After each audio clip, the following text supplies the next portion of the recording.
Welcome, everybody, to Chapter 68 of LegionsCast.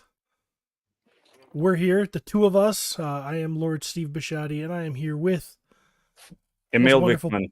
Oh, you're going to just say it yourself. Okay, that's good.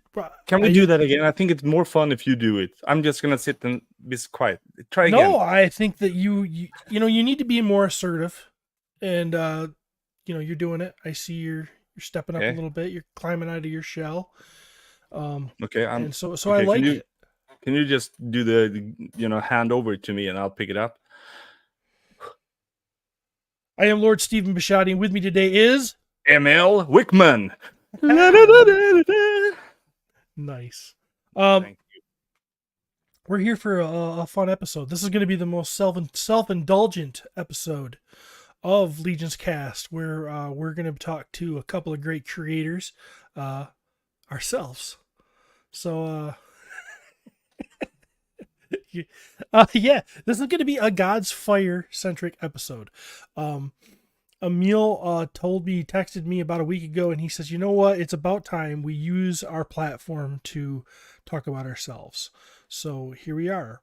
We're gonna do some God's Fire soul searching, if you will. We're gonna get to the bottom of what this whole thing is, if people don't know, and what might be to come.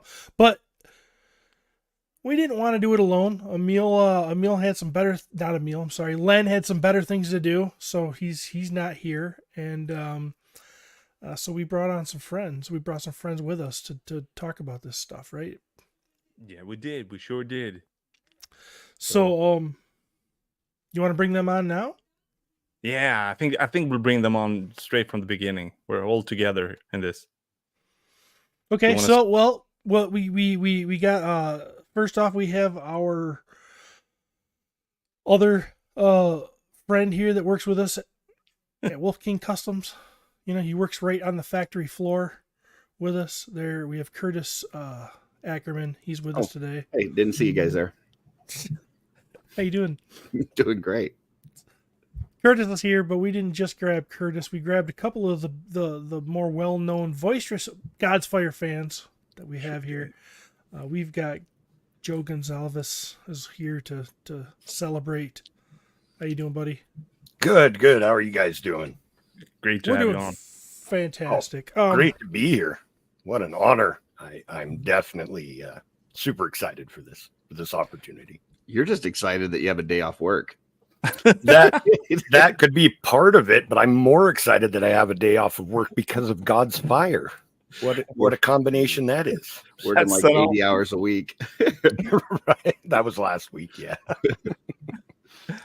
And last but certainly not least, we have Kent Matzinger with us too. So yeah. How you doing, Kent? Doing great. God's Fire never dies, and we got the LegionsCast to prove it, so I'm excited.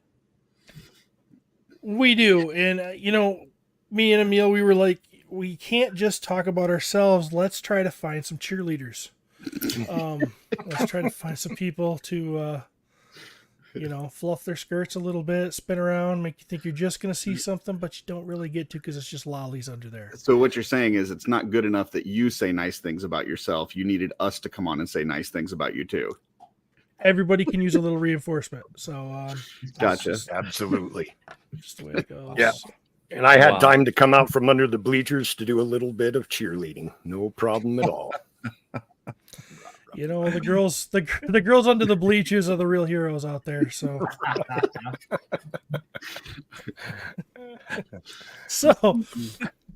Emil, I just found out before we started recording that Emil has a plan. So I don't want to mess that plan up. So I'm going to let Emil, kick this sled down the hill. Awesome. Let's do it. And everyone in the chat, so very, very welcome. Len is the one who's always having, good.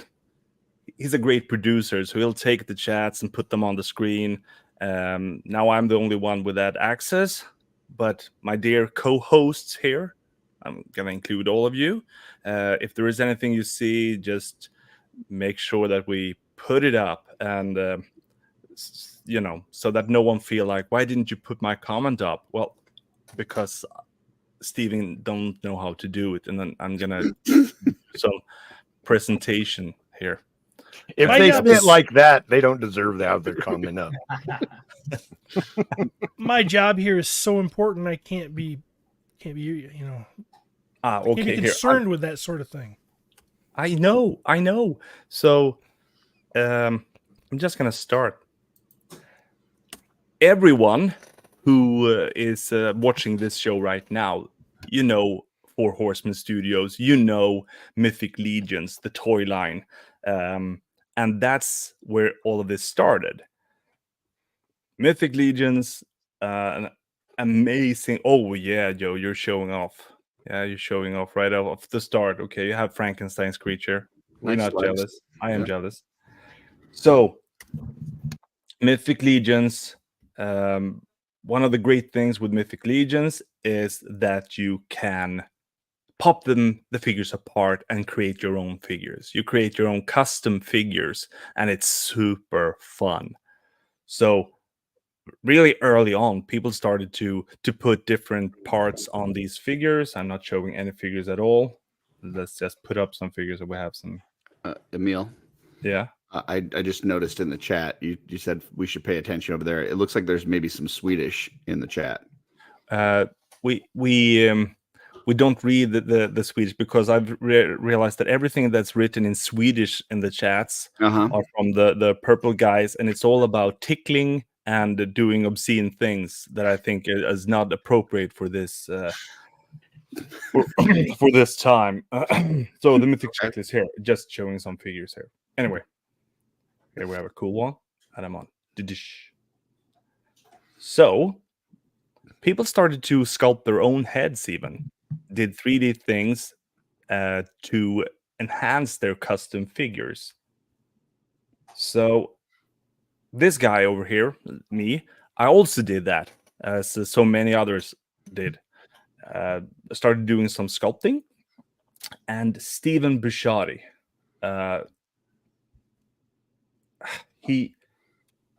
he contacted me with this idea. This was his idea. Look at you. Let's create some warrior monks. Can't believe you still have that. Flashback. It's in our messenger, our combined messenger chat. Correct me if I'm wrong, Stephen, but didn't you have this idea while you were sitting in church? Yeah, my in-laws were having a what do you call that?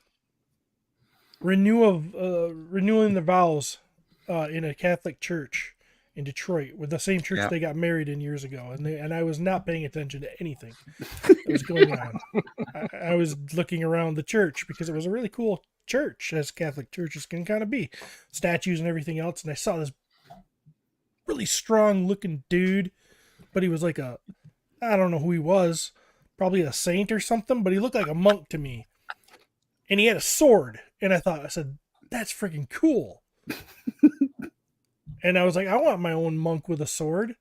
Because what I thought was so cool, I've told the story before, but everybody wants to hear me talk. So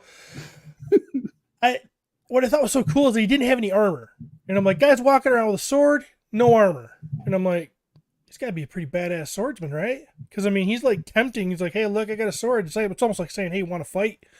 But no armor, right? So that means he's got to be like this really good swordsman, I thought in my head. And I said, wouldn't it be cool if there was these monks that were like so good at sword play that they don't wear any armor because they feel that if wearing armor made them look like they had no faith, right? And then boom, that's kind of where it all started. It didn't end up being that, of course, but so yeah, I like the actual monkish haircut that I did there, where I'm partial to it myself. but you don't have the fringe of hair around the front though, right? No, I can't grow it. So yeah. So Stephen, you before you reached out to me, you reached out to Len because he was selling 3D sculpted heads, and he, pretty much threw you my way. Yeah, I don't remember how that conversation went, but I know Len was just starting up Wolf King Customs, and he was sending me parts just to check out. And he would ask me for ideas. He'd just say, "Hey, if there's anything you'd like to see get made, you got any ideas?" And I told him about this idea, and he said, "Get a hold of Emil Wickman." Yeah, and so you did, and this you know, the story that you're telling now, and the start of our conversation about warrior monks. I remember the first days. You know, not exactly word by word, but we instantly started to make up the stories. You know, okay, so warrior monk, but maybe they're Templar monks, maybe they're this, maybe they're that, maybe how many are there? You know, maybe there are four characters that are fighting together and doing stuff, you know. And Yeah. that was actually us doing customs, but not with the parts. We were building the characters, we were playing with the figures but it was words, you know. We were creating, it was like just when you're running around at home playing with the figures, but you don't have the figures here, but you actually like, and this guy and this one, what is called this, and this can do this. So as we were deciding to make these four characters, we built the story. Well, yeah, And because let Yep. me clarify Yep, something. please. When I was in the church daydreaming, I wasn't thinking of Mythic Legions. I was just thinking of the storyline. So then all of a sudden now I'm like, hey, well, Len says, do you have any ideas? And I'm like, well, this is cool, but as we all know, especially at that time, there are not very many unarmored, not armored parts for Mythic Legions. So that wrecked my whole, you know, everything had to change to fit if we're going to start making parts for Mythic Legions. Then so that's you know, so me and Emil kind of had to start ground up almost to, you know, God's Fire didn't become what the original Daydream was about. You know, and but it definitely was. So instead of warrior monks, I think we actually used monks for a long time anyway, because they're part of this order. Yeah, I mean the Believer and Judge, the two first characters, were both monks. You know, they grew up in the monastery. And is that what you mean? I mean, they did end up being Exactly. monks. Yeah. So we brought some. So this is the Templar Knight from Mythic Legions, is what we decided to be the base for these characters. At this time, we didn't have more than these. It was actually four characters from the start. A story about four characters, and we gave them the name God's Fire. We played a lot with the words. What would we call these guys? And God's Fire was like, we decided that we are using Templar Knights. We're calling them gods, but we don't go into, you know, Christian or religion or whatever. We just decided that whatever god they're worshiping, that's the fire from that god that these are, you know, meant to cleanse the world with. So from there, we decided we wanted to, you know, as we built the story and we started to sculpt the heads, we can show some. Let's see like that. This might be fun just for a little bit, just to show some more of our early, when we were playing with ideas for the characters, The original sketches, Judge. and that's another character. We'll leave that for now. But here we're playing with different. I remember. Oh, the Judge had a hood. Heck yeah! No, that's yeah, he had that on that image. This ended to be the main character. What can you say something about this? Because we're gonna keep talking about the storyline and build up, and we're gonna show the website pretty soon. But do you want to say something about the main character, what you wanted to see in him? Because there is a main character, really. The Believer. Yeah. Yeah, the Believer's the man. He's, and I believe Didn't I tell you to make him look like Jesus? That's where we started. Yeah, you said something like that because you saw the big beard also. Yeah, I wanted you that wanted big.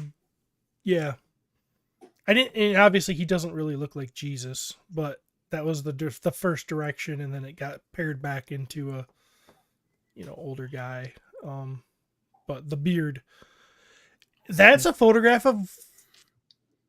Did I Yes, send you one of the photograph of a statue Yes. from the church? Oh wow! See, That's I awesome. hope you didn't take this photo during the sermon or something, but Yeah, there he is, the guy with the sword. See, he looks cool. Doesn't he look like he could just kick some butt?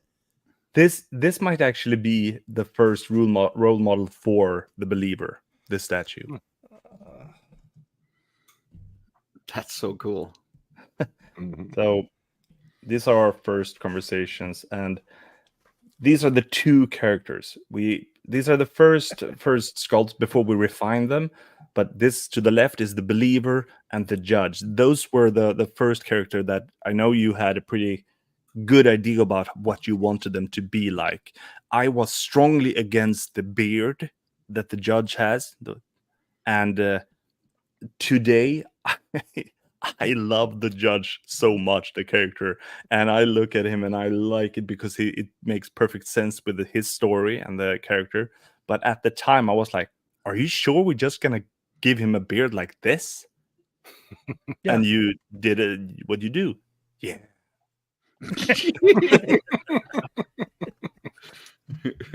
Those two characters were so fun. I was so excited back then about this because they're both on the same team. They're both good guys, but I just loved that the believer is just about everything good that I could think of. And the judge is also a good guy, but he's a jerk. He's the opposite of the believer. He's the unlikable good guy. He's And buzz off. He is. And you know who I used to think of mostly is the Dungeons and Dragons cartoon. He's Eric. He's the Cavalier. Mm. He's the one that's always complaining he's got a rock in his boot, or he's just, he's that guy. And I remember telling Emil, he needs like a high nose, and he, wanted him to just look surly and I don't know. Emil, You said, I think you said he needs to look like a jerk. Yeah. I think you actually did say that. He's an unlikable character. Yes. So that is what I went for with this one. and this in this version, the believer's beard is pretty small, because you also wanted him to have more beard. I wanted a big chin. Yeah, I mean, that's the beard gives an illusion of a big chin, so that's why I grow a beard. So moving on from these two characters, we know we wanted 4. For you who follow the line, we actually decided on 5 characters, but for a long time we actually had 4 in mind. So let's take a second and include our guests, please, the cheerleaders, if you will. Kent, when did you first? Do you remember when you first learnt about these characters, or how you became kind of the assistant steward? I was just kind of going through Wolf King Customs and trying to pick out some cool heads and stuff, and I just kept finding myself going to the same heads, and I really, crazy enough, wanted to build onto the Templars because I thought it was an awesome base body, but I just wanted more personality to the characters. And then I started reading just a small write-ups on Wolf King Custom, realized that there was a website, started watching all the YouTube videos of what YouTube footage was out, and just got hooked. Cool. Joe, same question. Cool. For me, you guys did a Christmas special, right, with Jeremy? Yeah. I think that was the first time that I heard about God's Fire. Now I'm a huge Dungeons and Dragons guy. I've been playing since I was 15. The Paladin class is my favorite to play. So I had already been Legion building Templars just because I buy a ton of Mythic Legions, just what I do. and because I love them. So I had a bunch, and then I saw these characters, and like the characters you guys just talked about, I've run different paladins different ways. I've had the good guy paladin who is just pure of heart and deed and can't imagine even doing anything wrong. And then I've had characters that are divine justice, you know, the no unwavering faith that he will bring down upon the heads of evildoers. As you guys were going through talking about your characters, I saw a little bit of a reflection of what I had done with some of my D&D characters in this, and was immediately like I want to do customs of all of these because I feel an immense connection with them as characters. Like there's an entire adventuring party of paladins. God's Fire is what I would want it to be. So that's cool. Yeah, that's what got me started on it. Cool. Nice. Curtis, when did you get aware of this? So I was aware that you were working with Emil. And it kind of, I thought it was like you were mentioning things to Emil and then he was doing all the work, is kind of how I envisioned it, you know, like you were just kind of maybe 10% of the part of it. And so when I first got into the customizing, you know, there's a lot of folks that make really great parts. And I was, you know, getting stuff from a bunch of different places, bunch of different 3D printers and stuff, including some of your guys' stuff. But I didn't really fall into it until I found the God's Fire series website. Once I got into that and I started listening to the recordings that Emil did of the bios, then all of a sudden it was like, okay, these aren't just parts. Like these are actual characters. And I want to take what I hear from Emil as far as the bio, and I want to bring it to life in what I envision in my head. So when I hear Emil talking and I get a vision in my head, I want to make that now. And so that's really the thing that got me was the story behind it and how cool it was. And that's when I realized that you had a little bit more of a part to play, because you're a great storyteller. But yeah, I just fell in love with it. And I think it's interesting because, you know, the people that have done different God's Fire customs, they'll listen to or read the same story, but come up with a completely different looking character because they took something different from it. And actually that's one of the main reasons that my wife Darla is doing stuff with Mythic Legions now, because she was listening to those bios with me and immediately was like, I want to make a Mud Thump hut. And so she made this like hut that's now traveling around with Lynn to different shows and stuff. But yeah, it's just you guys did a real good job of like bringing those characters to life. So it's not just parts, it's an actual like thing. It's you know, you want to make these guys. And we're gonna see that hut, and we're gonna tell people about those characters that Curtis is mentioning now by name. So if you didn't understand what those characters are, we're gonna have a look at them soon, and that hut that he's talking about as well. Awesome. Yeah, and I will say just real quick, even though I love the paladins, I think the Mud Thumps are probably the most fun I've ever had doing customs. Yeah, like they are such wonderful characters. Yeah, dude, I was all about the Templars and all about that until I started listening to the bios for the Mud Thumps, and I'm like, these guys are crazy. I love it. It's awesome. Mud Thumps, my friends. Well, yeah, sure. I'll wait until we get there, but I will tell you that me and Emil smiled a lot when we were creating that whole thing. Go ahead, Emil. So I think we're gonna skip from showing old photos. There are so much to show. We're gonna head into the website, because as we started to come up with these characters, the character gallery kind of it grew, because we were coming up with new characters and we had a lot of fun, and we were just thinking like all these stories that we have, you know, that we are playing with together, let's put them up somewhere. So we have a collective place for them to be read if someone wants to read them, or otherwise it's just fun for us to have them there. What Curtis is talking about, and Joe and Kent as well, is that we realized that by just making the story, not just making so, but making the story, and actually added just 1 or 2 sculpted parts per character, everyone could create their own versions of these characters. And I think that is, from what I hear from you and from others as well, that is something that I think is very maybe the core thing, that everyone feels like this is their story. Kind of, we can decide how we want them to look. Joe can do the believer, and Kent and Curtis can do others, and it's like none of these are wrong.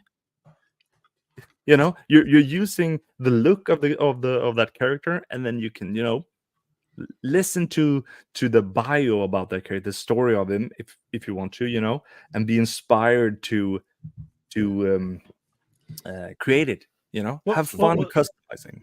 What was so cool early on is some people just did just crazy over the top versions. And when I made my versions, I always tried to keep them pretty simple on purpose, because I was like, I want to show people that you don't have to go crazy. You just need a Templar, you need a head, and to do a believer, what do you need? You need a Templar, you need our custom head and his sword faith. Yep.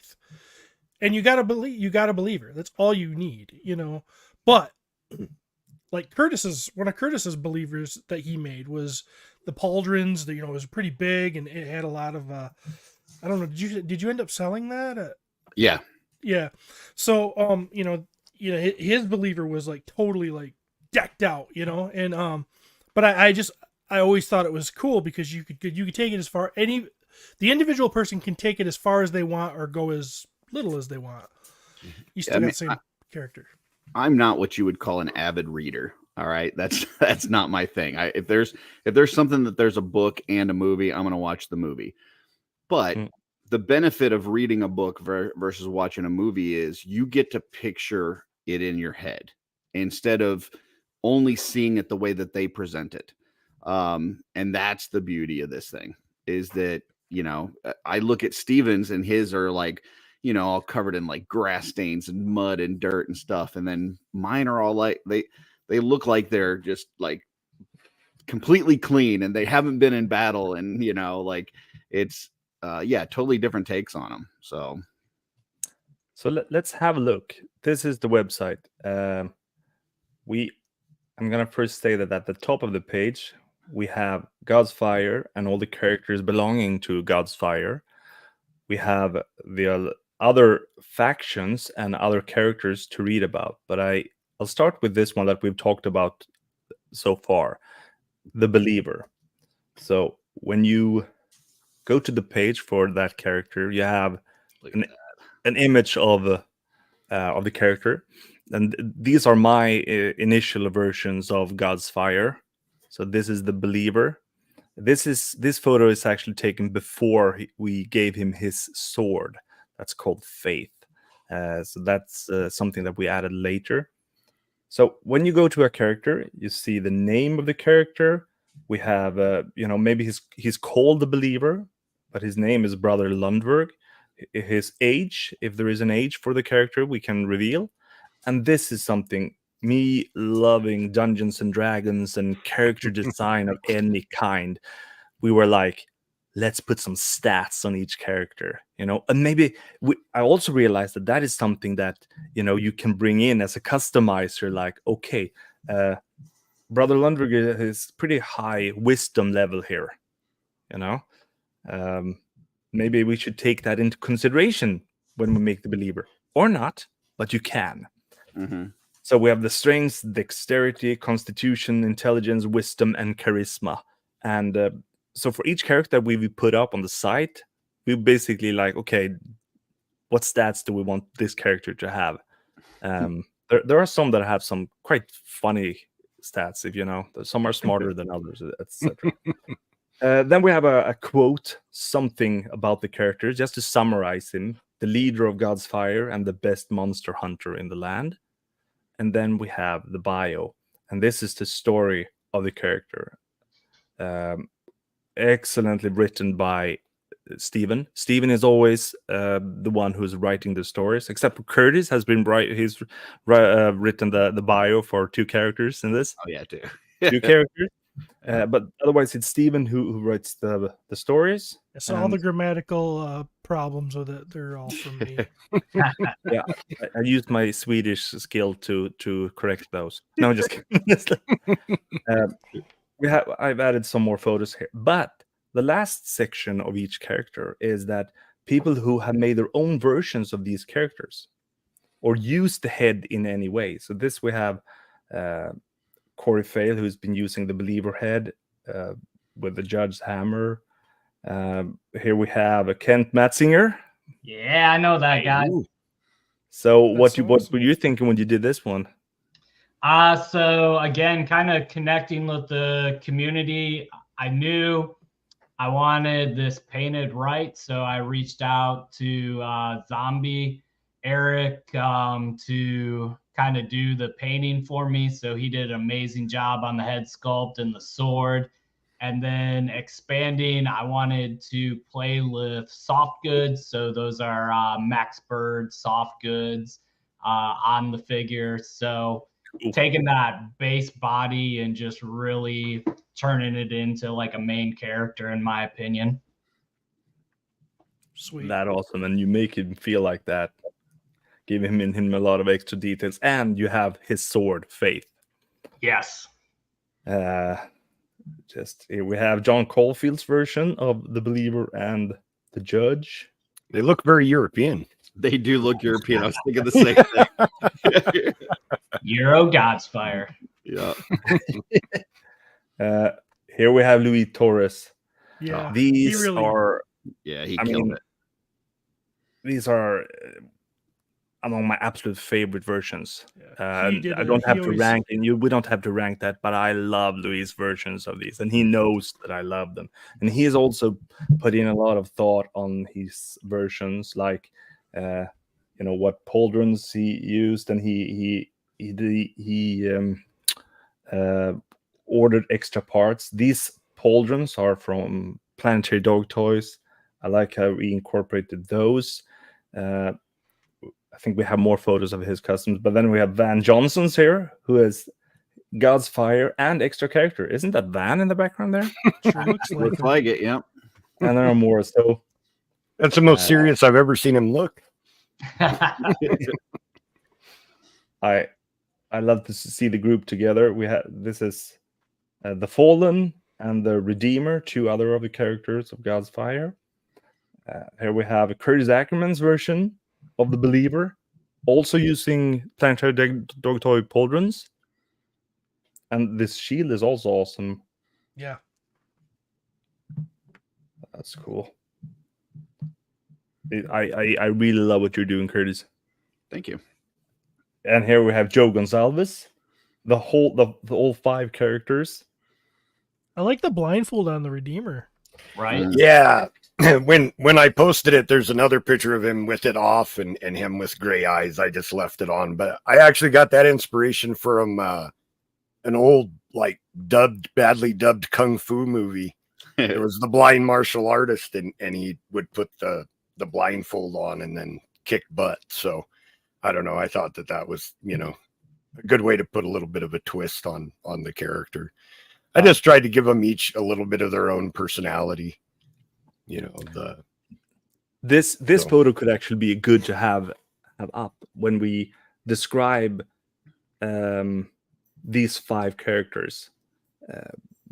We're not going to go through the gallery for each character. I'm just showing because we're going to show more, but of course we're not going to go through everything because that's up to everyone how deep you want to delve. But Stephen,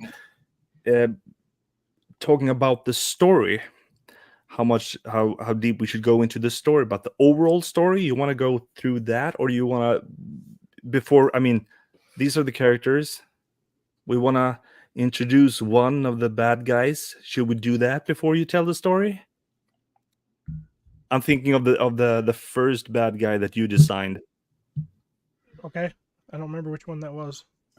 Okay, I'm gonna show everyone the first design you We better let's talk about the bad guy. Show me what bad guy. Because I can't remember which one. I really don't remember.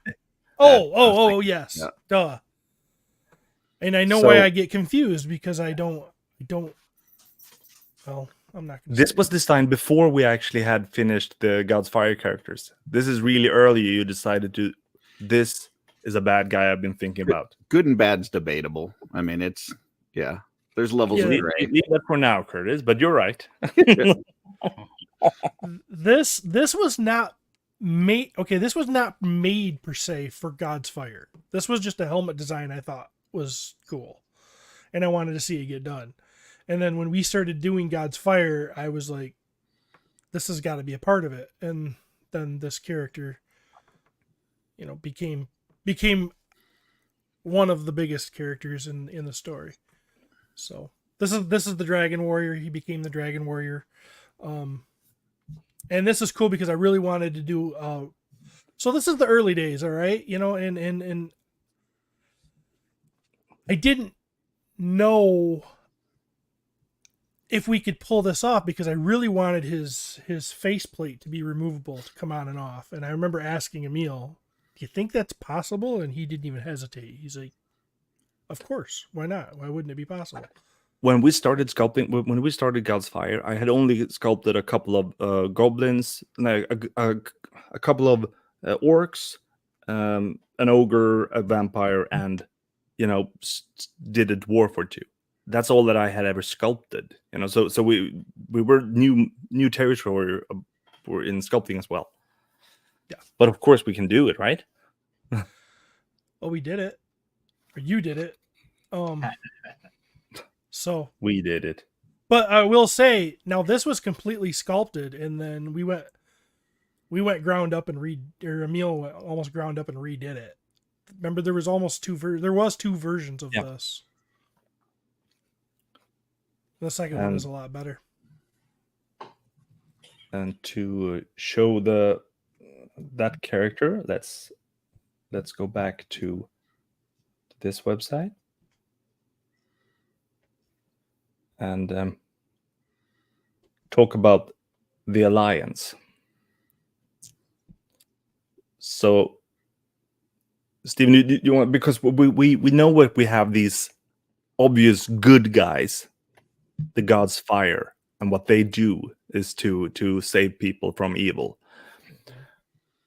The faction that was, the second faction, I don't think we ever wrote if it was evil or not. That's not what we wanted to do, because everything is from a certain perspective. Yeah, I wanted to title it. We call the bad guys the Alliance, which sounds like a good guy name, and often good guys aren't good; they're bad, And so, good guys or sometimes bad guys can operate under the veil of being good, or they'll use good people to their advantage to do bad things, and that's what the Alliance is all about. Yeah, so we can read about the Alliance, but it was now this character, the first character we created was the Dragon Warrior. This is your custom, Steven. Yep, that's me. Yeah. So cool. Mm-hmm. Don't know his name. He's not as wise as the Believer, for example, but his dexterity is way higher. He's a lot stronger too. Dragon Warrior is the unstoppable field commander of the Alliance. He's brave, smart, and skilled, but worst of all, he thinks he's the good guy. And then we have more of a bio here, and let's show some of the customs here. We don't have many customs up. We have Stephen Rathbone's version of the Dragon Warrior. That thing is sick. Mm-hmm. Yeah, it is. And then we have Arthur Soren's version, and I love the way he did with the red armor. Yeah. And this is without the face mask. Yeah, that's And super- these are supposed to be, dragon scales that his armor is made of. Very cool. So you could say that he is definitely one of the main characters. He's not the leader of the Alliance, but he's definitely one of the main characters. And reading all of these bios, you can get a full picture, or it's an expanding picture of the whole story. It's actually quite similar as how Four Horsemen has done it with Mythic Legions. Like you have a piece of the bio there, a piece of the bio there, and by reading these different stories, you build the puzzle of the whole story. But with that said, Stephen has started writing a book. So all the guests here have had the chance to read the first chapter of the God's Fire story with a prologue and the first chapter. So that's something Joe, your comment. Do you want to say something to Stephen now when you have the chance here about that story? Oh, it was incredible. Yeah, I read through it, man, and all I can say is that I want more. Like it really kind of pulls you into the world of God's Fire, and like I just want to see what happens with these characters now. It's like the beginning of any good book I've ever read. Like the characters are interesting. You want to see what direction they go. Yeah, I was really blown away. Like I knew you were a good writer, but man, that was kind of next level stuff. Super impressed. Well, thank you very much. It's actually been written for quite some time, but I haven't had the guts to kind of show it to anybody. And it is still in its early. I've been getting some editing done to it as of recent, and things have already changed since you read it. I mean, the main story is the same, but some of the wording and some of the things have I hope improved. So but I'm glad you enjoyed it. It was really good, man. I wouldn't worry about putting it out there. That's quality stuff for sure. Very cool. So there, you hear that, Stephen, right? Yeah. So appreciate it. what do you say? Should we put the prologue and the first chapter? Even if we say that it's not fully edited, but should we put it up on the website for people who want to read it? I think that I guess it probably wouldn't hurt. It's not going to give too much away if we finish anything. It just basically is the start. So, and then once it gets edited and changed around a little bit, maybe we could just put that up instead. Yeah, we can still edit that. We can still change it, but just to give some people just to hear, because if there's more feedback, like you said that you've been like holding it back, like getting some feedback, if people are liking it, that could be like we put up a custom figure that we've done. Once we get good feedback or something, it inspires us to give us fuel to I dare something new. I can show something else. So, Yeah. Awesome. Yeah, let's do Awesome. it. But, then you who want it, we'll put it up. We'll put it up on the website, maybe as a PDF file. Maybe that's the best way to go about doing it. Yeah. Okay. I would like to just show the 5 main characters. We've seen the Believer, but we have seen the Dragon Warrior, one of the main characters from the Alliance. I just want to show, so we have real seen quick, before you get off of this one, whose Barian is that? Who's that painting? one. Yeah, That's mine. that's awesome. I love that. I love the like paint across the eye. it's pretty cool. Yeah, that is. he's so wild looking. Which Emil gifted to me and is in my case. That particular figure. Awesome. That particular custom. It is. He well, you can read his bio, but I'm just going to show you the first 5 characters, the God's Fire characters, because they're pretty central to the story. Mm. So we have the believer. That was the first one we saw. We have his. Steven, you want to say something about the characters when I put them up, or? Sure.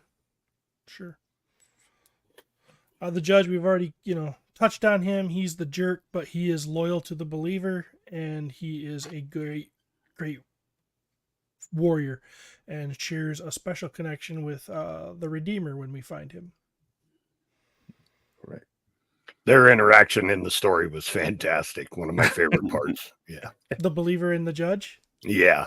Okay, good. I was hoping it was understandable. My worst fear is I write that thing and then somebody will be like, I don't know what he's doing here. Yeah, no, it was great. They're contrasting personalities, and then where they were at in that tomb, and them having that conversation in that situation. Very entertaining stuff. I really enjoyed that. Moving on to the Faithless. Now the Faithless he's the foil of the believer. He has no faith. He doesn't believe in anything that you can't prove. But his superpower, if you will, is that he is a great tactician. He's super intelligent. You can't beat him in a game of chess. And he doesn't have faith in anything, but he does have faith in one thing, and that is that it's the believer. He is down for what the believer's trying to do. He knows that the believer's trying to help people, even though he doesn't believe in his religious views. Out of all the Godfire characters, the custom that I did for this one is my absolute favorite. I love this guy. He's so cool.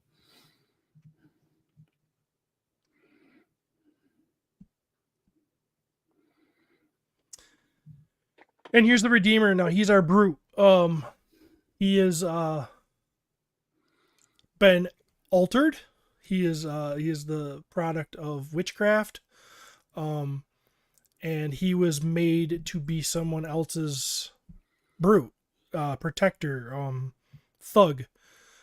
So he was under the control of his former creator. He's blind, but when given so he's controllable in regular form, but when he is given a task, when using his name, he regains his sight, becomes enhanced in strength, and is sent towards his mission. He can't stop. He has to complete whatever task he is sent for. And as soon as that's done, he goes back to normal. So you tell him his instruction is to break through that wooden door. He will not stop till he breaks through that wooden door. The scary part is if he gets to the other side and there's a bunch of goblins waiting to kill him, once he broke through the door, he goes back to a meek old blind guy. So he's got to have somebody around. The judge freed him from his former master and now has inherited that ability to give him the commands. So that's why the judge and him are together all of the time, because the judge kind of takes care of him, but also uses him when they need him, but also has a burden. He has to keep him safe, because if you send him in somewhere alone, he could be helpless soon. And hence why you, Joe, you decided when you did your custom version of him, put a blindfold on him to really show that he's without vision. Wasn't that your version, Joe? Oh, sorry. What was that? Your version of the Redeemer, that you put a blindfold on him?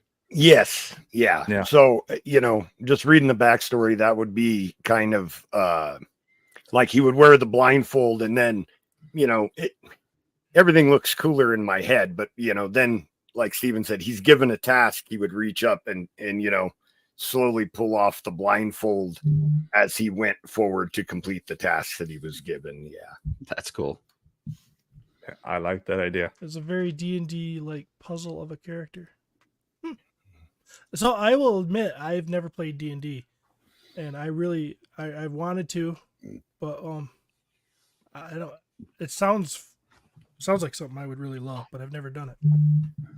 You should check out this little campaign that's going on YouTube right now called LegionsCast. There's some familiar faces on there, and Yeah. Since many of the party members are completely new to D&D, it can be a nice little primer for anybody that's looking to learn how to play Dungeons and Dragons too. Yeah, I should.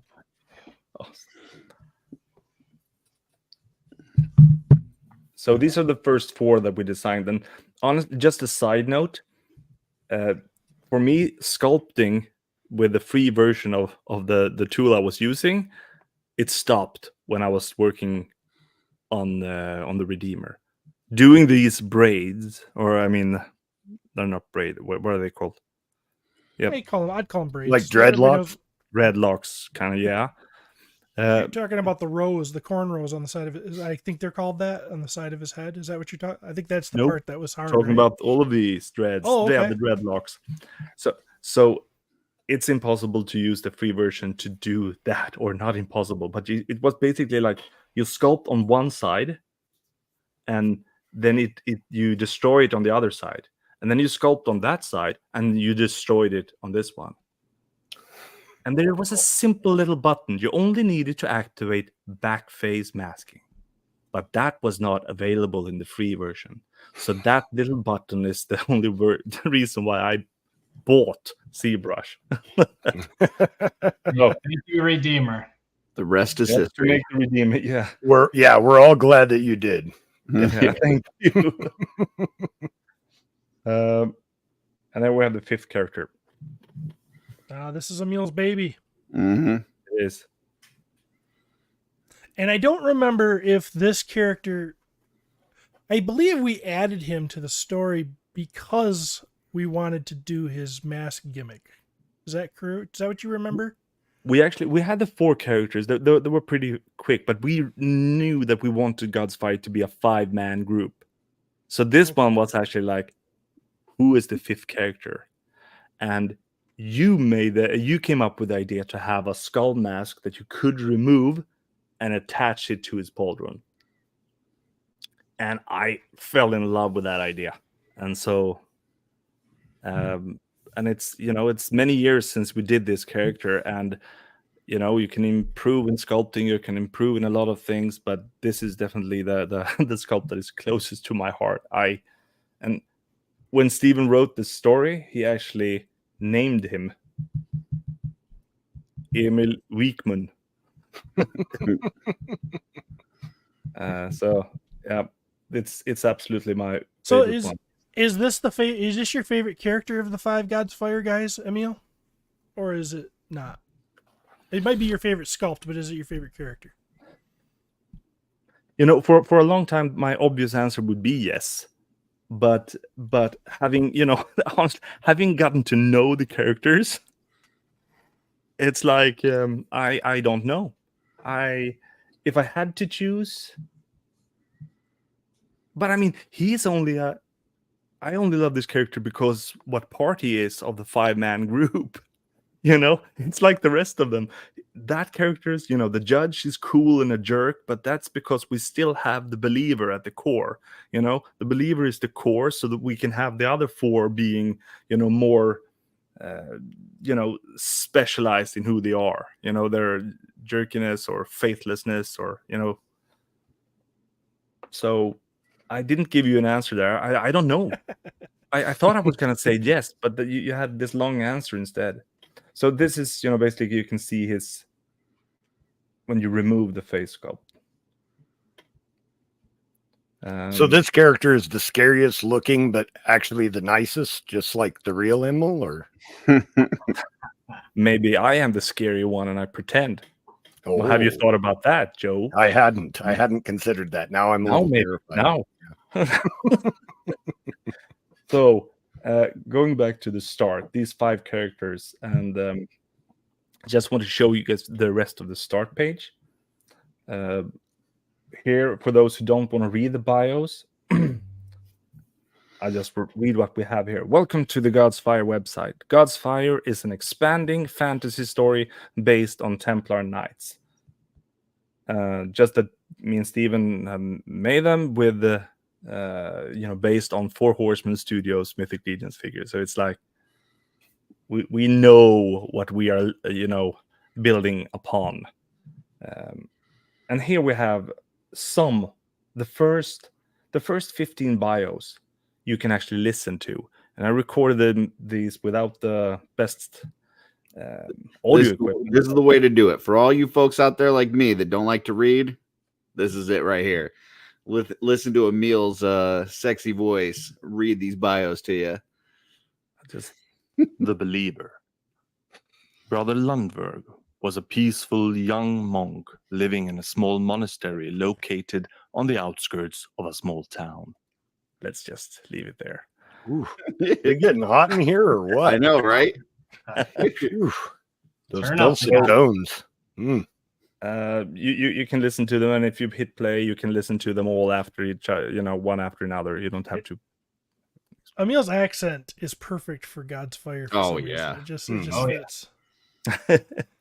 I love the serious voice as he's reading through the Mud Thump ones. Like that's it's perfect. Yeah, so good. So here we have shortcuts to most of the characters. We know that we have been bad at putting up the latest stories and updated the latest characters. There are some characters that need to be completed, finished to be uploaded, and for whatever reason that happened, let's not delve into that. But God's Fire Never Dies has really helped, Kent. Yeah. Yeah, I mean, the funny part about that was just seeing everything on the Wolf King website, coming here and going through all the stories, and I just wanted more, so I just kept asking in the Wolf Den, like, all right, what's next? What's next? And, some people might have said some not so kind stuff about the God's Fire, and I made up in my mind that God's Fire Never Dies, and I feel like it's burning pretty strong. Summer at God's Fire is here, right? Well, okay.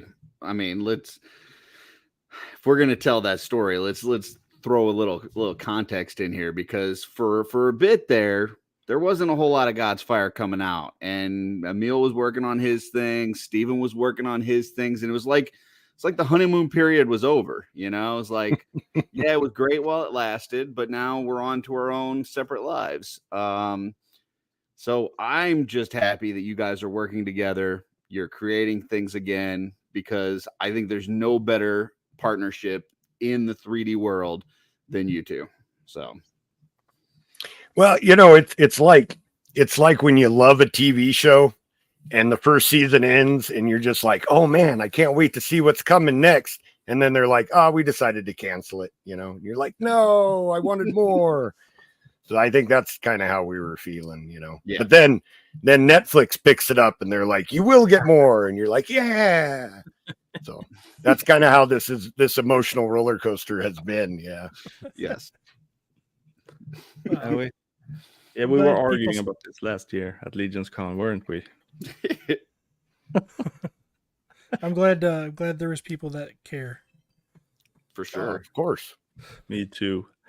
Honestly, I mean, Steven, honestly, when we did this, we loved it, and then we started working on a map of the world and stuff. But things happens, and it's honestly the wonderful feedback now, the response, the treatment that has been this last year is, it sparked something, and we. It feels like when we're starting to talk about these characters, the story is building up.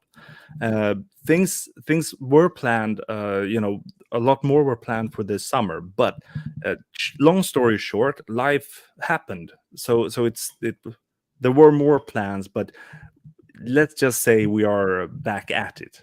So. Yeah. We're happy to hear that for sure. Back in the saddle again. God's Fire Never Dies, so we're here for you. So this is the intro, Stephen, just explaining what the gods fight. Oh, sorry, I'm gonna show you guys again. Let's get back to this.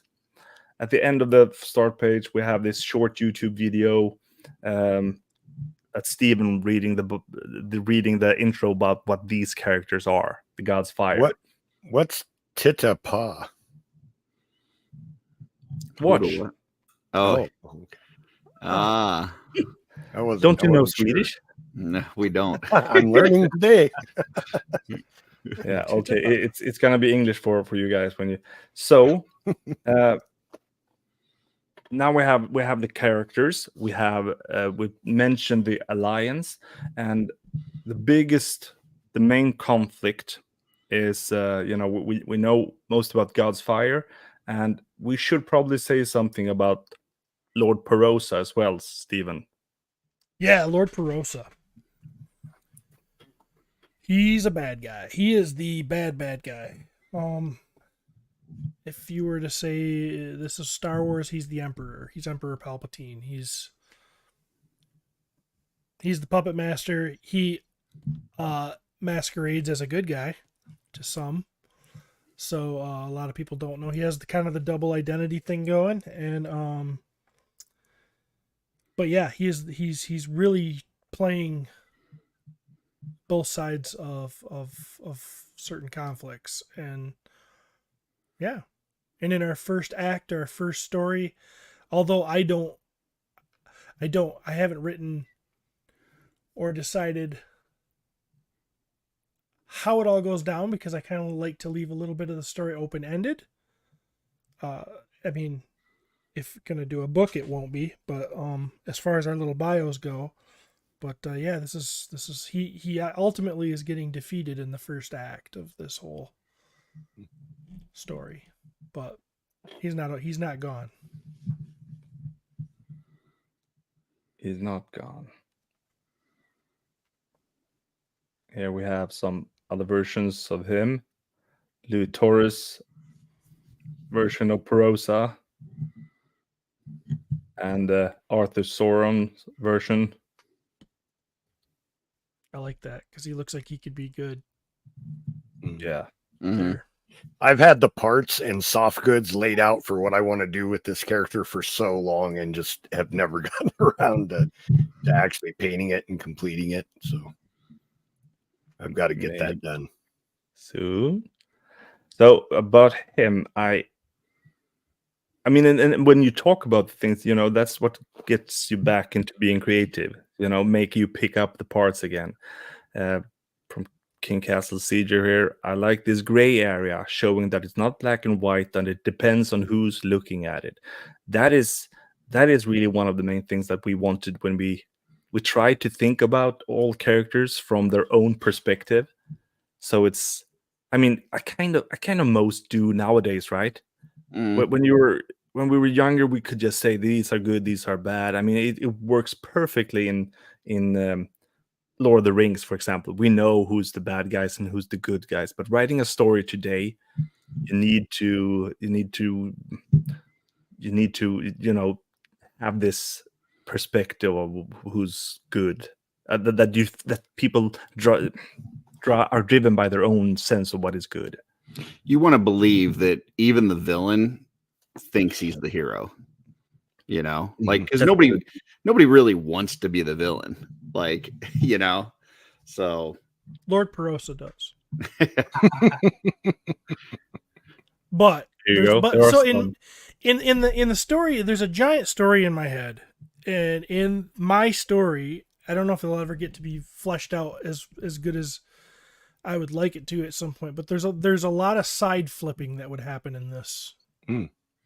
There's a lot of people that may start out with Perosa that come and be like, wait a minute, this isn't what I thought it was. right. And if he's the main villain, right? So he's the stark contrast to the believer. Exactly. Okay.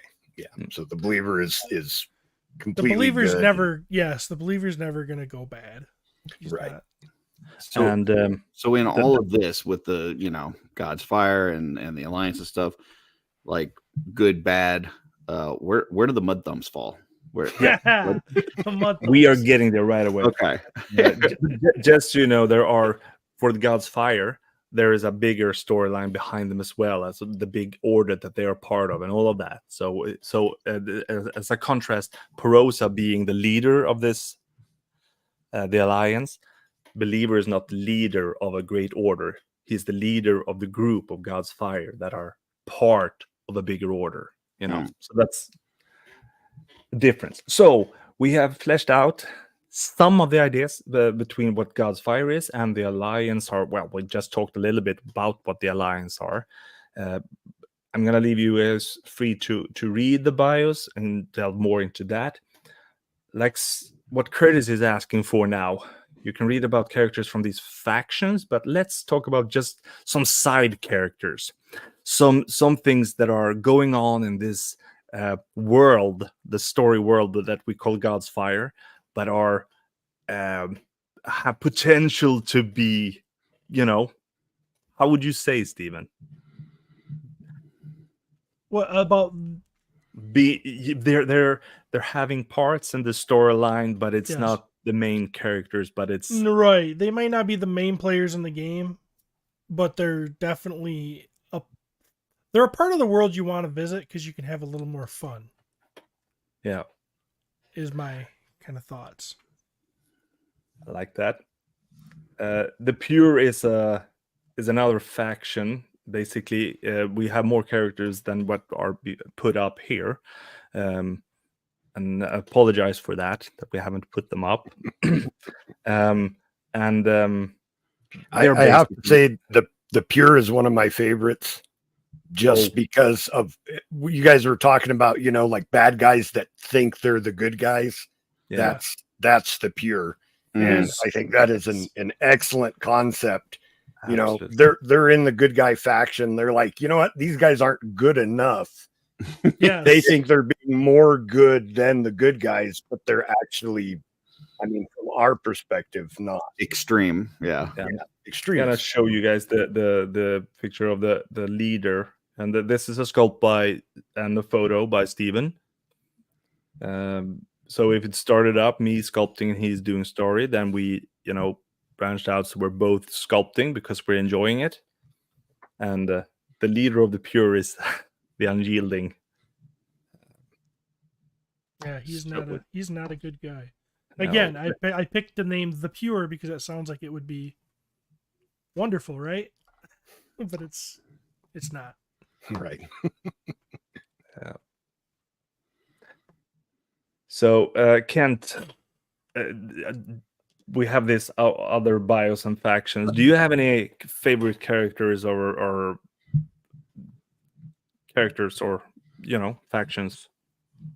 I mean, right off the bat, I fell in love with the Believer. I just, again, kind of the glue of God's Fire, and I just like the story of how he was looking to protect his people and then just kind of expanding based on the knowledge, kind of teaching himself because he didn't see anybody else really going out of their way to defend these evils that are out there. So to see him kind of take up that faith and that calling, and then the characters that have kind of came with him, it's a really cool character, and I really enjoy it.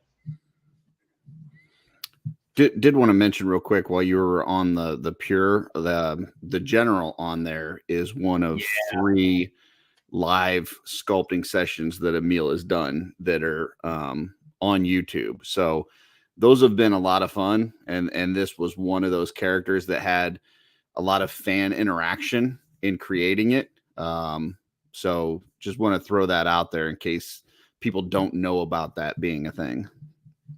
Yeah, that has been a lot of fun.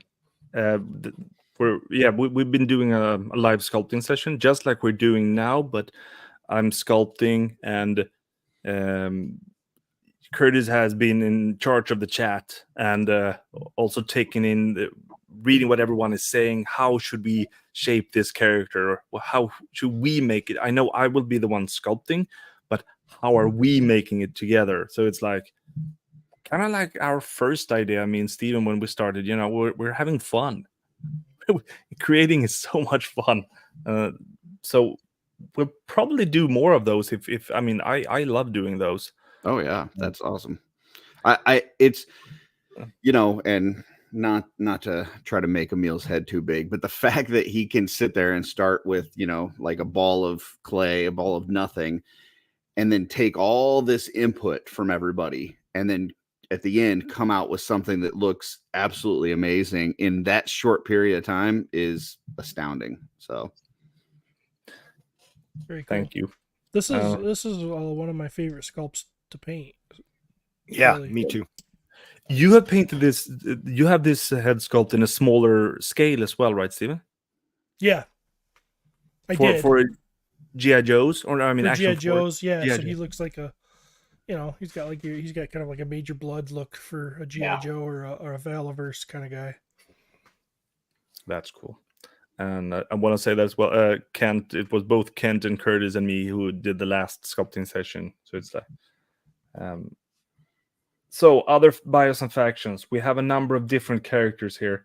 I know we are talking about the Mud Thumbs. I read that someone mentioned the Corruptorans.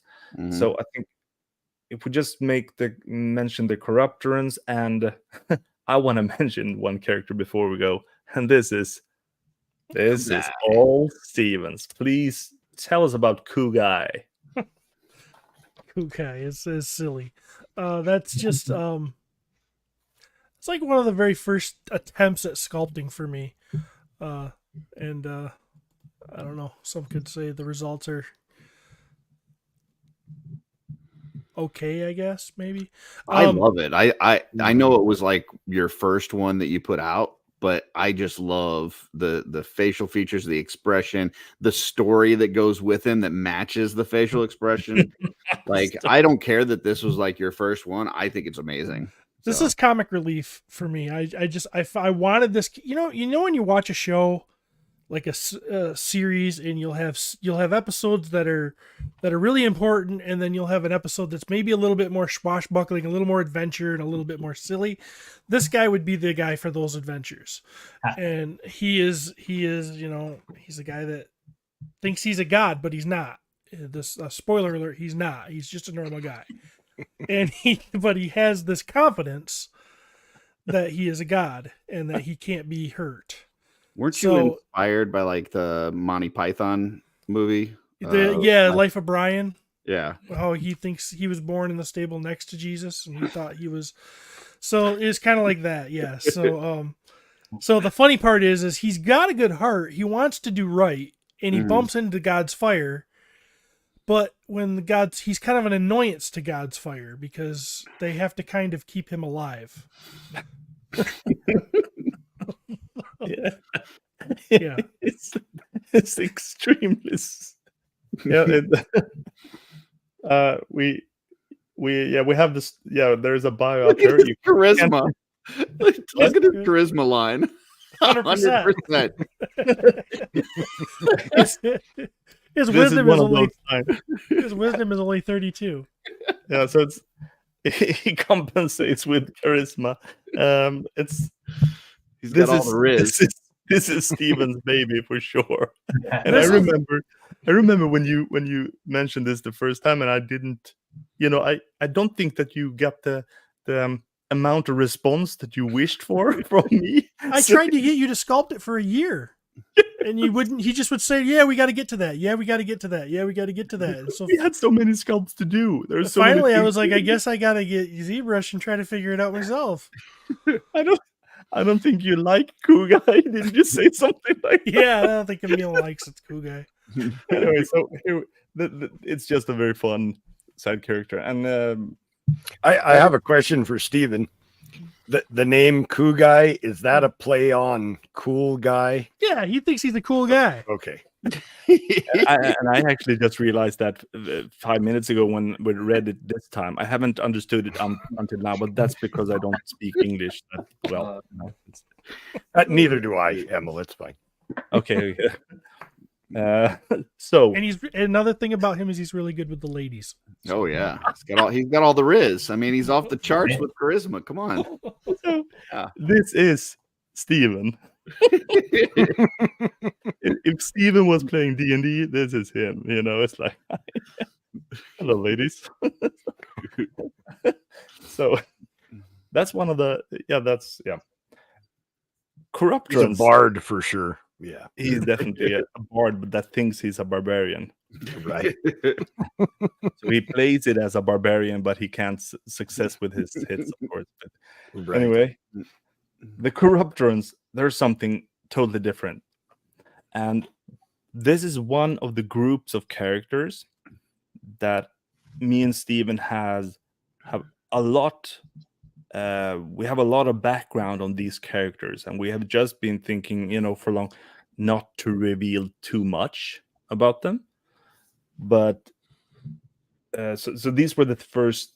These are the first 3 corruption characters that we did. Or we pronounce them differently. You say corrupterans, right? Yeah. Yeah. And we have said that we are okay with that we pronounce it differently. He can blame me from being from Sweden, and I can just say that, you know, it's Steven. He does what he wants. Which comes from the name bat. There's a you know how like species, genus, phylum thing when you're doing animals. If I came upon something, I think it was Chiropteran is what it looked like to me. I don't know if that's how you say it. Has something to do with a bat, and that's where I came up with Corrupteran, because these guys are kind of vampire-esque. That is what we best could say. Yeah, that they're vampire characters. And there's something written here about the acolytes. And here we have some more, you know, and this is something that I love, and I would love to do that more now when this site is working again. People, if you want to have your versions up on the site, I'd be happy to upload them, because I really want to stress that this is more fun when we're adding to it together.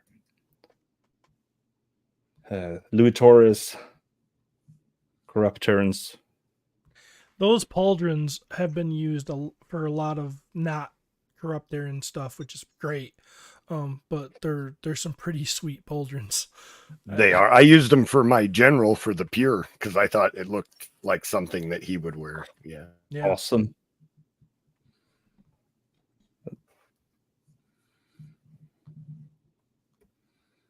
Here we have them 3, and he went with different colors for each, so made them very unique. I think I did mine black or very dark metallic armor. Mm-hmm. Yeah. Let's see. Lennis. I mean, and we say that even if they are, I've said like this, if there are your version of the Corrupterans, or if you're using those parts. So I'm not sure if Lenny has done the Corrupterans here or using the parts for making these customs. But we talked about, you know, these are parts that he used on the LegionsCon 2 years ago. I love seeing those customs. Tim Sawyer with the acolyte head. And here we have Eugene's version of, I think. Why have I uploaded it here? Oh yeah, these are the heads. I mistake this for the judge, but these are there are unhelmeted versions and helmeted version of these 3 characters. And there really is a pretty well developed story. Yes. About these guys that I think is really cool. That I don't think too many people really know how deep it really goes. But I can give you a hint. There's a story. Faith, the believer's sword, is a Corrupteran sword. Ooh. How that came into his possession? You haven't said that before. Yeah, that's right. We haven't revealed that. And the believer does not know that that's a Corrupteran sword until he runs into the Corruptans and they're all using the same sword. So how did he get that? Why does he have it? And why haven't I used with those customs? Why you haven't? Because I wrote. It seems like I wrote the story, but we've never put it up. Did I write that? I think I wrote that, didn't I? We decided not to put it up because in the story we had that is something to be revealed later on. So yeah, so if you want to have your corrupt Terrans to have the right sword, you would go to the Wolf King Customs and you would buy the Believer sword and you would paint them all, because they're a different deco, but they're that style, that exact look, and the steel that is made out of that sword is the corrupt Terrans.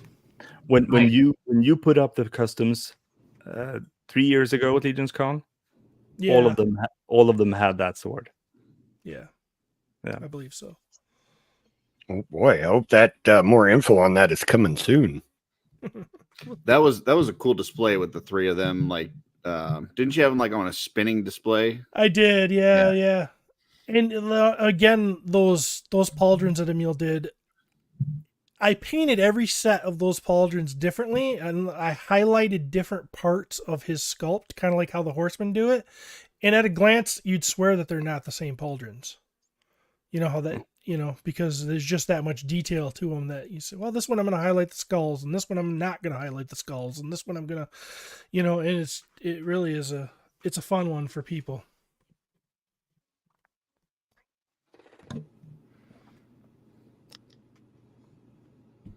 Absolutely. All right, you ready for Mud Thumps?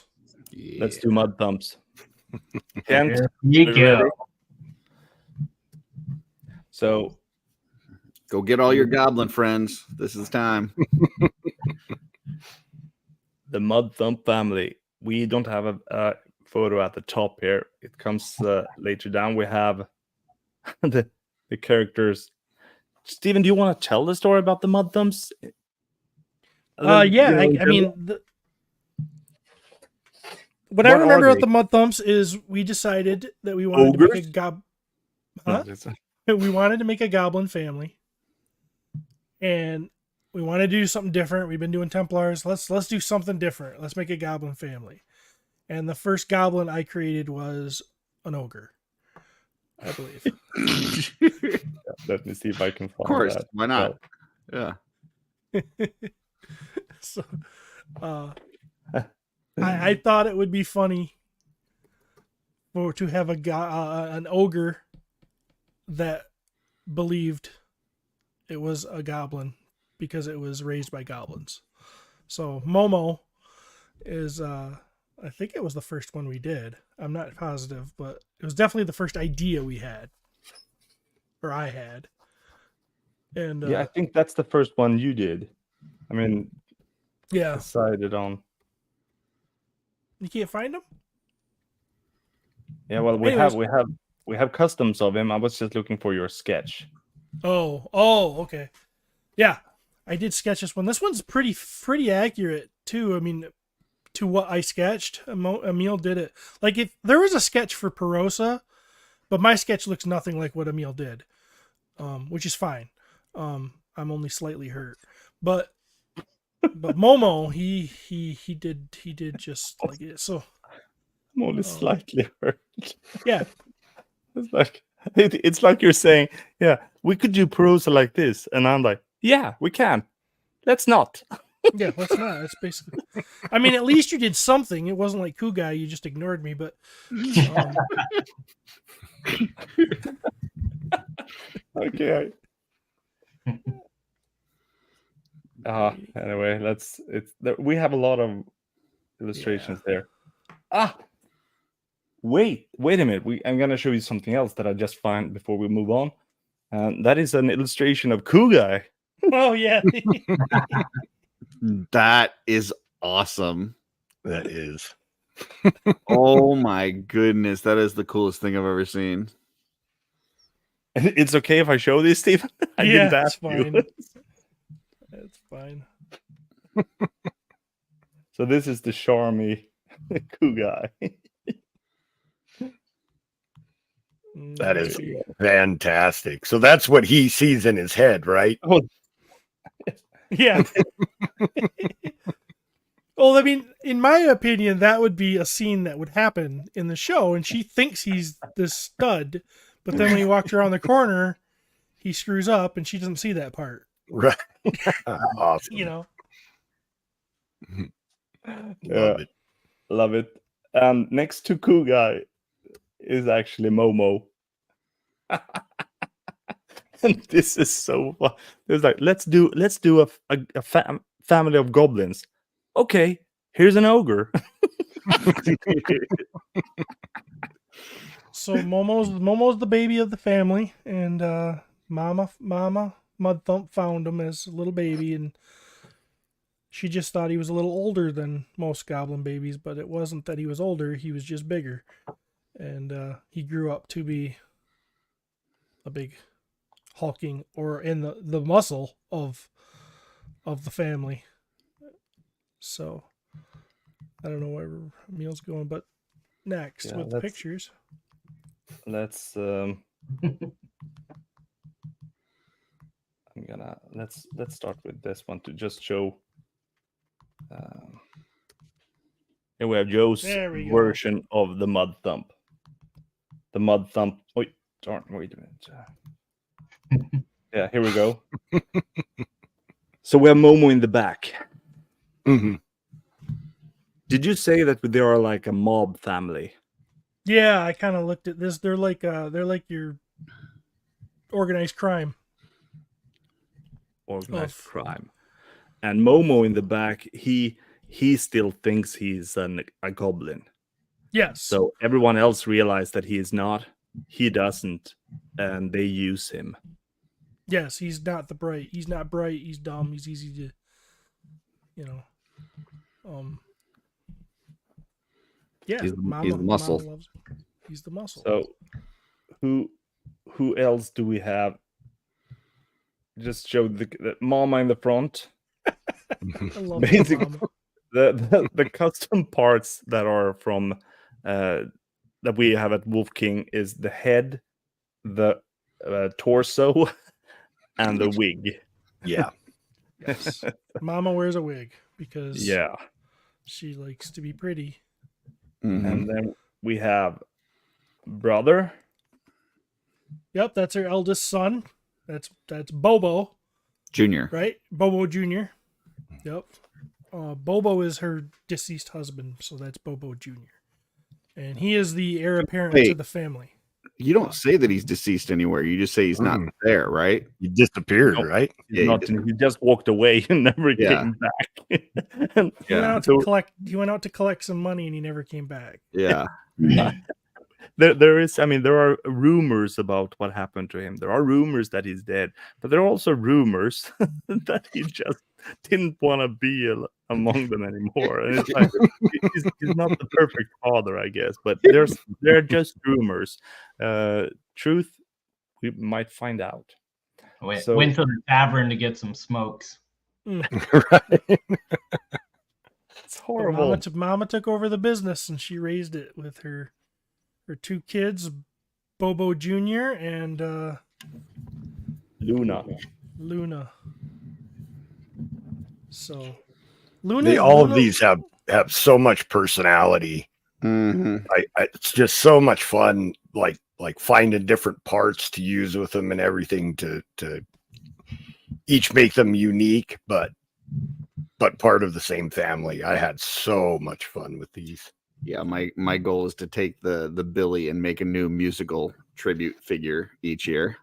So Billy's bio, right. Billy's bio was one of my favorites I've ever came up with.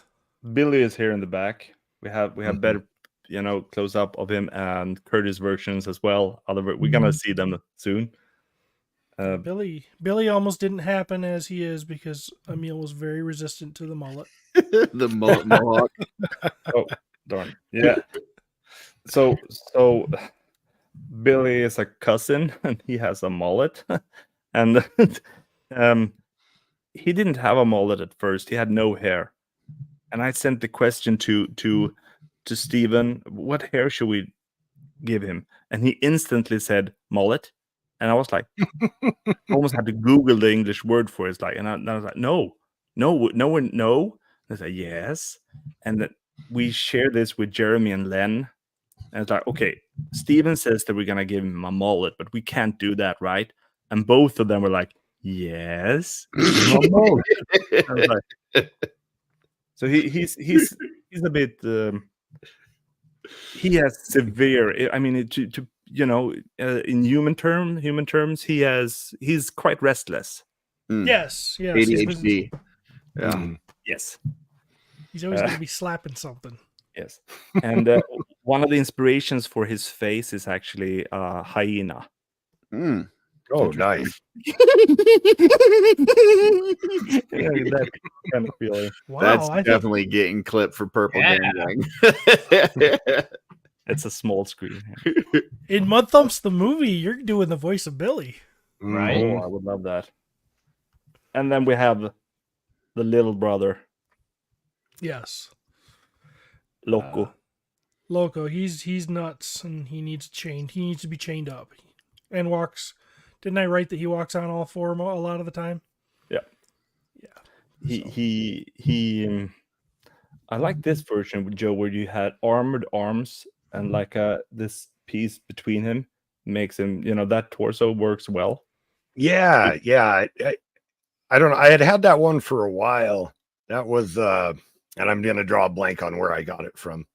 It's an Italian company, not Planetary Dog, but the other one. It's still very cool.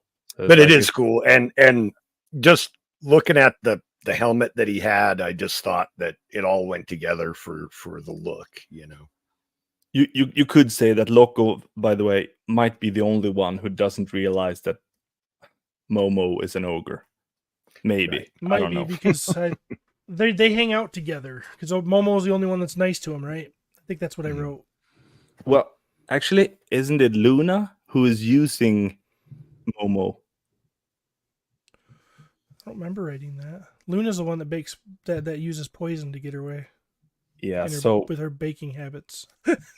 so here we have some more versions of these the Mud Thumps. Luis Torres, Loco, I like the rust. and this is the Very torso that I sculpted for the goblins. Here we have yeah, this is how mad he is. Billy, and here we have Momo. For just for context, in the bio for Loco, it says the only other person besides Mama that he is obedient to is his adopted brother Momo. So There it was. Yeah, I you were right.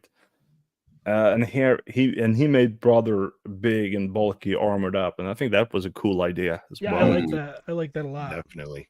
it gives a little variety to the size by having kind of Yeah. a dwarf one size one Yeah. in there. And you think a big mob boss. I mean, Mhm. And you can see that when I sculpted the torso for her, I had a lot of comments from my fellow Wolf King colleagues that they really wanted to make sure that it was Age appropriate. yes, yes. Even Now, more see- so with Luna. I didn't yeah, want to because you offend gave anyone. her But you gave her Luna, a pretty wait, there we go. magnificent set. Luna I had to change. Here we have Curtis Akerman's version of Luna. Hell Baking. I see. That's Yeah. cool. Baking. He's got the baking stuff. See, going with on. with Mama, the smooth arms from Mythic Legions. Actually, I put those on and it just didn't look right with the older torso. Yeah. So I found a Hobbit movie goblin and stole the arms from that just to give thinner, older looking arms to mine. I just felt like it looked better with the torso. Sure. That's awesome. Oh, here we nice comment here. Cats. Hopefully your wife didn't walk in while you were sculpting them. Yes, and my kids, because I was sculpting in the kitchen at that time. I was like, and I was so focused on sculpting that my daughter were behind me, like that, before the bra was in place, and she was like, "Dad, And I was like, yeah. No, no, Get out of here, Dad's cooking.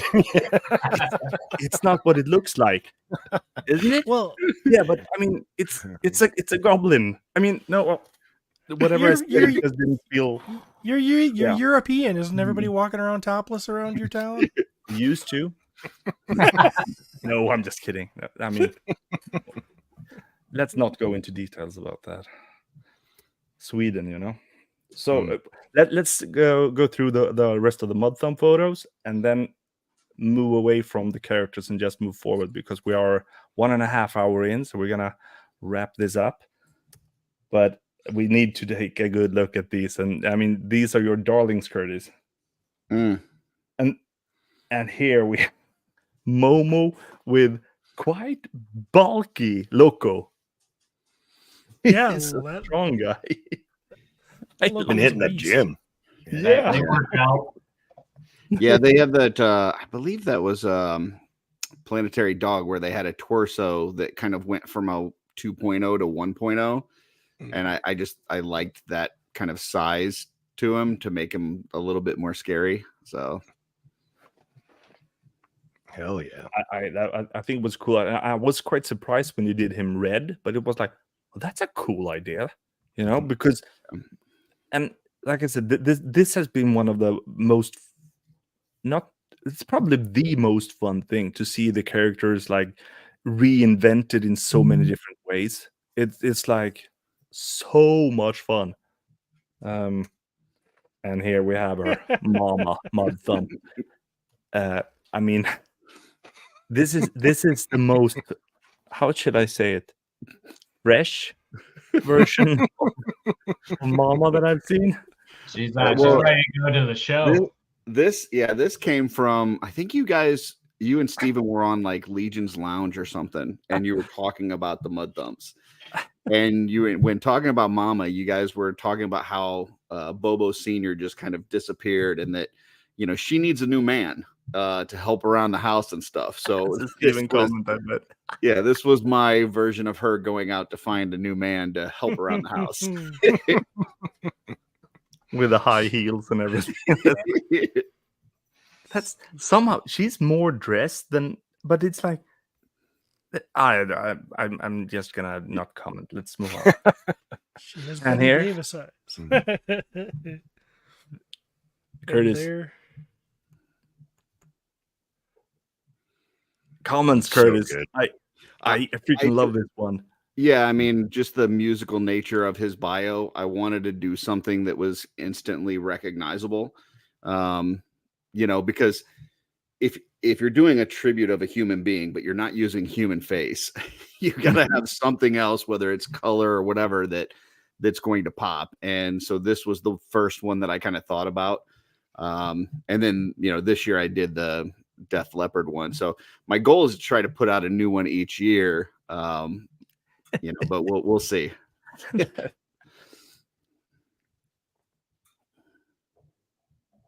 And here's your version of Bobo Jr.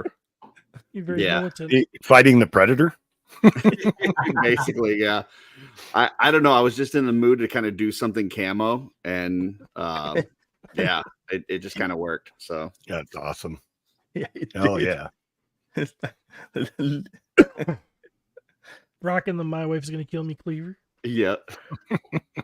And here we have that what brought Darla into your world of customizing. Mhm. Yeah. Actually, she did the fur piece for Mama as well as her necklace as well. So yeah, the Mud Thumps is where she got involved though. So Very cool. Awesome. Yeah.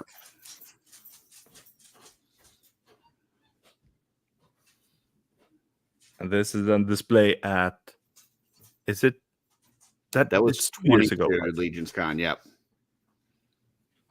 Does that mean that Anthony Halseal is now a Mud Thump? It's canon. Yes, he is.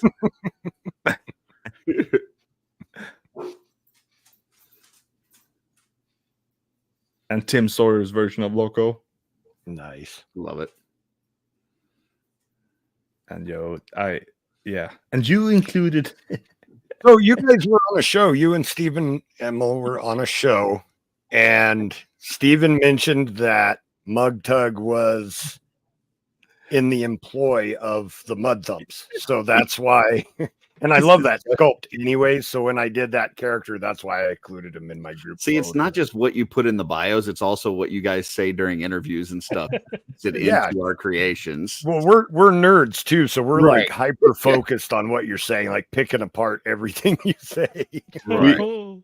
We need to put Steven, do you know you are the biomaster, you know? So you need to summarize and put some bios together. His and one of the characters that you can't see here, one of my characters that I love a lot, and that is Shu Yin. And Shu Yin you cannot see here, but that character I really like. So we need to add more stuff to the website. So Agreed. Steven, shall we move to, because the last step here, what is coming now? What is coming now? And Is it a funeral? No. Oh, gotcha. You think we're gonna say that this is the end? It's dead. horrible. Wah, wah. I thought that was what this was for. No. Just a second. Turns out that God's fire is a funeral pyre. It's not. The term isn't God's fire dies. It's never dies. Gotcha. I thought we knew that. So, this is something that we shared. So good. This is the believer, or is it? Well, how much do you want to tell here? Well, I think since we are behind our initial schedule, you know, these were meant for July. So and we are not gonna try to catch up everything that we had planned for, but let's give them the story for this. Okay. So first I want to ask, what do you guys think that looks like? I just want to know what is who is that to you guys? Do you guys have? Is it obvious? So it looks like the believer, right? Yep. Angry, maybe possessed version without any context. Yeah. Okay, cool. Good. I just wanted to know how that came across, because that's perfect. That's exactly what I wanted to come across. Okay. That's not what it is, though. Perosa. It's anti-Eternia, God's fire. No, I'm sorry. You get there. Not far off. Not far off. Perosa has been defeated. Perosa in this story, this part of the timeline is a new chapter into everything we've done so far. Perosa has been defeated, but Perosa is not dead, and he wants revenge. Before, he was trying to get world domination, or domination of the land, and God's fire stopped him. And now he doesn't care about domination. He cares about destroying God's fire. It's personal now. So he went to lengths to find blood of the 5 God's fire characters. They're shedding blood all over, so it should be easy, right? And I'm not going to go into how he did that, but he did it, and we all know that Perosa is a super powerful sorcerer, so with the DNA of these guys, he created these monsters that are formed from the DNA, basically, of God's fire. Awesome. And so these are, if you will, what we kind of call these are bizarro versions, basically, of God's fire. Nice. But they don't translate perfectly, since all the blood was used at once. It's not exactly God's fire. The believer character that you see there is not the leader of this group. He's the muscle. The judge is the one with the powers this time, not the redeemer. They're kind of all mixed up, so they're not the same. It's not a straight negative image of their counterpart, if you will. Do you have names for any of them? Yeah, they're pretty simple. What were they? Actually, I have a bio here. Let me just. All right, if we're going this far, Mm. give me a second here. Yeah, and we're gonna put these bios up as well. Very cool. Of course, and as with all the bios, one by one, it's together that they build the whole. While we were doing this, as you can see, the faithless is the one in the middle, angry one. But when we did these versions, we also decided to make an ordinary faithless without the hood, because Oh, nice. there have been requests for a faithless without the hood, so you can use a soft good hood or not a hood at all. So that is done, made, finished. Thank you. So for you, Emil, like, what was it like sculpting all these like super expressive faces? That was so much fun. I love expressions. I love faces, and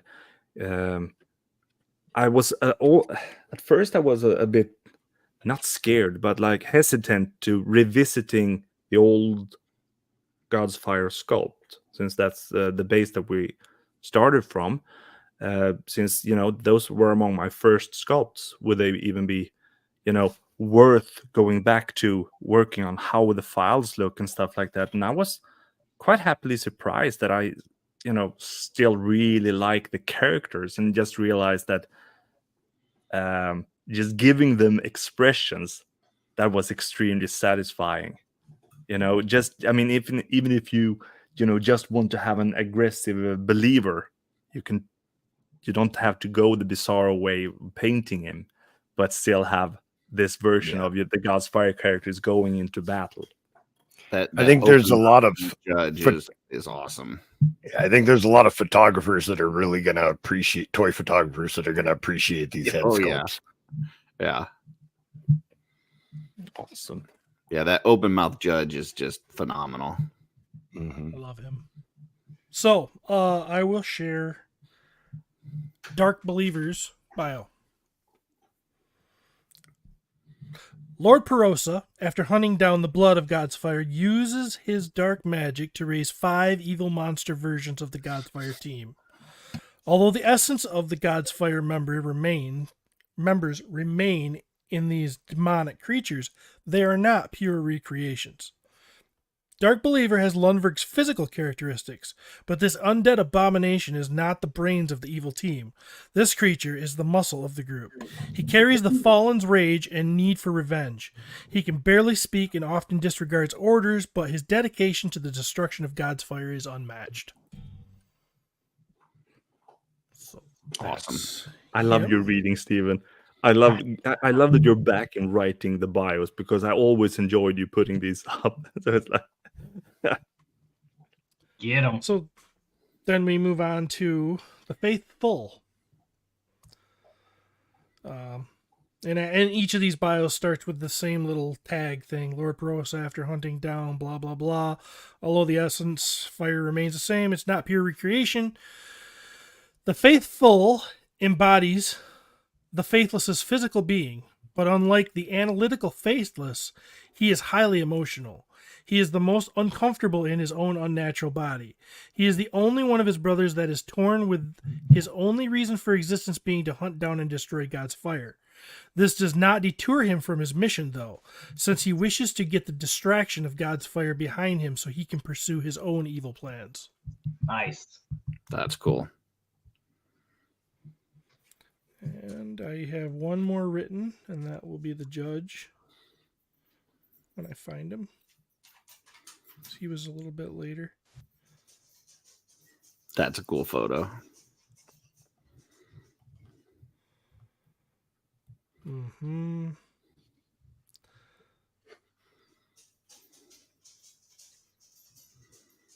Ooh.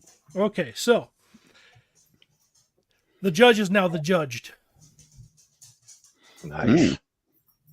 The Love judged it. inherited the magic of the Redeemer, but it manifests in him in a completely different way. When he becomes enraged, electrified energy radiates from his body. He is most dangerous in this state because just being close to him will inflict damage to his enemies as well as any nearby allies.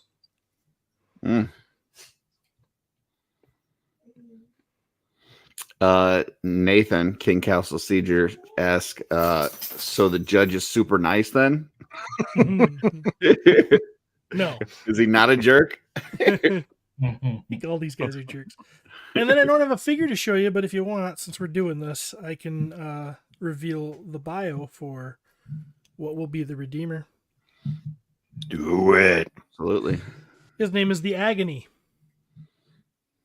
The Agony may resemble the Redeemer, but his mind works like a twisted version of the Believer's creative approach to warfare. He is the absolute leader of the group and has the most control over his pain. He's the clear-headed director of mayhem that makes this group of demons so effective. Nice. Awesome. So that's what we've got able to show at this point. Yes. And so we hinted earlier this summer about how what more characters would be needed in this battle, but we're gonna leave that for now, but we'll get back to that. So this is the start of the battle.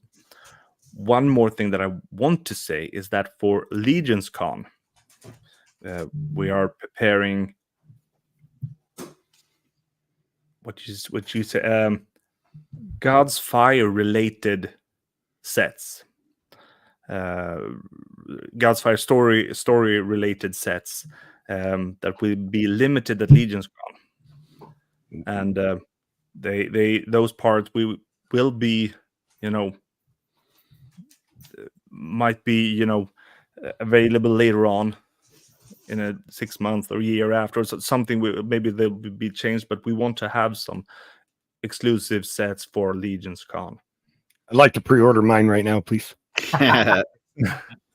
So Len is preparing the setup for that, and the sculpts are being prepared as well. Very cool. Very I'm nice. gonna say more about that, but Joe, I'll race you to the God's Fire line. Man, I'm slow, Kent. That's a terrible idea. I'll save the second spot for you. All right, man. That works for me. Appreciate it. So, Steven, I noticed when you were like putting those together for the promo shots, you use like a Dark Templar, a Relic Templar, I think even a Sir Gerard on one of them. With the new stuff coming, Enoch, Elijah, are you kind of envisioning using some of those soft goods and stuff from those figures in these characters? I mean, I'm assuming that we'll get different colored tabards and stuff eventually, but I think when I get the new Templars, I'll probably redo the God's Fire team. The original God's Fire team, and I'll probably just be patient and wait till we get different colors of different things with those guys. Well, it's a good point then. I mean, the as far as like the older sculpts go, if anybody hasn't made their own God's Fire team, this would be a good time to get those parts as well, and be ready for and that. have fun with it. So when I did my Believer, I wanted him to stand out from the rest since he was the good guy leader. I used Magnus, arms and legs to give him that gold armor underneath the tabard. So when I saw this, the evil version of him, I immediately thought that Vampire Phalanx character that they just did, I want to do him with the Relic Knight torso, the white with the black, but then have the black arms and legs, to reflect that evil part, of that character. So yeah, have fun with it. Mix and match, throw some parts around. It's a good time. Absolutely. That's what it's all about. That's what we hope people do.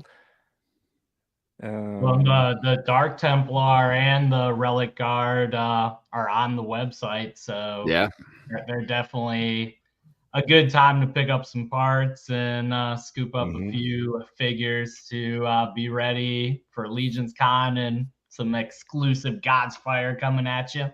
Yeah, at Legion Builder prices. Mhm. Did you Heck did yeah. you get some pictures I just sent you, Emil? I don't know if you can share them before we go. They're just and I posted these on the Cabal, so you guys have probably seen them. They're just unfiltered or messed with pictures of these. You can see a little bit better, I think. You just want to throw a couple up before we go. And Sure, let's do this.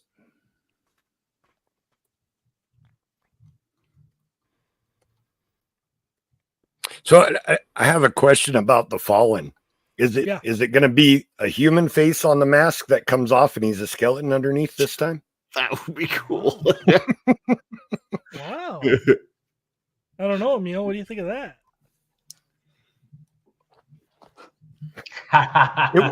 It was a joke, but if you guys like it, yeah, that's all yours. I like it. That's actually Badass idea. pretty cool.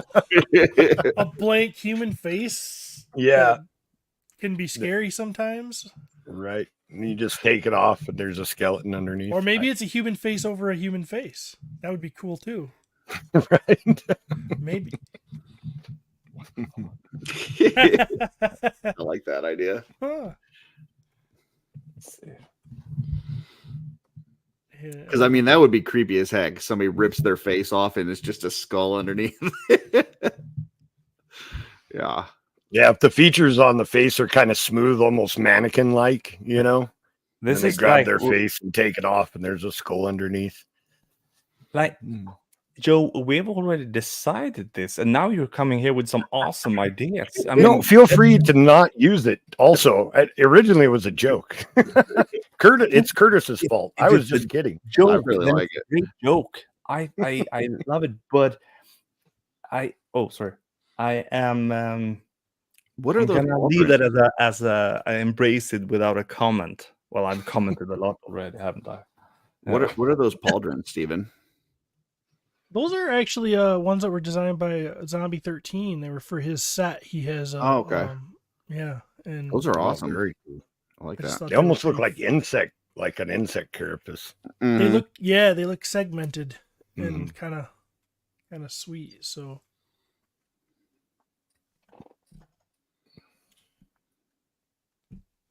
That's cool.